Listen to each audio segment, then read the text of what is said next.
शीशा में देखाया अपन दशा शराबी राजा। शीशा में देखाया अपन दशा शराबी राजा। शीशा में देखाया अपन दशा शराबी राजा। तोहरे कराना हम माई बाबू तेजिला। तोहरे कराना हम माई बाबू तेजिला। तेज दिला भाई से भतीजा शराबी राजा। तेज दिला भाई से भतीजा शराबी राजा। शीशा में देखाया अपन दशा शराबी राजा।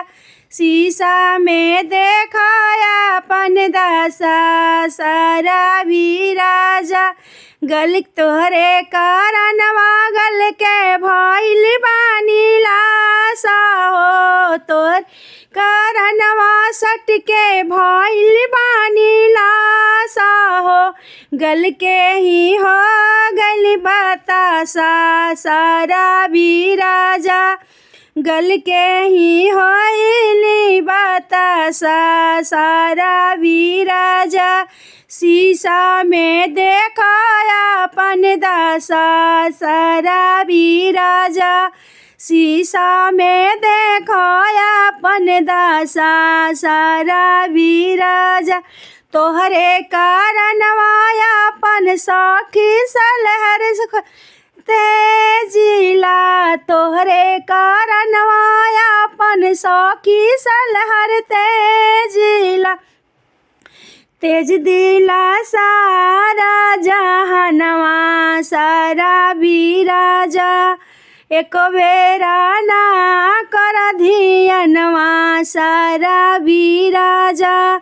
एक बेरिया ना दल धियनवा शराबी राजा।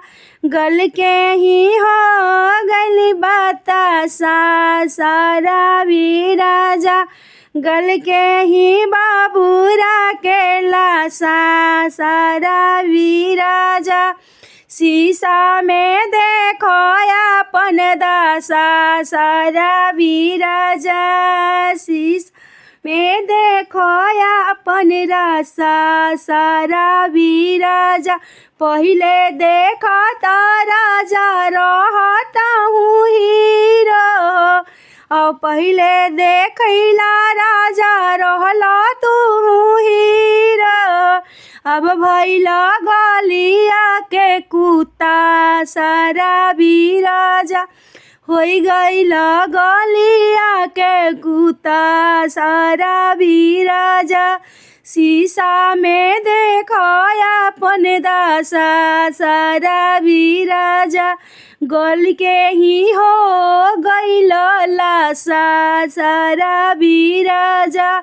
गल के ही हो गईल लाशा शराबी राजा।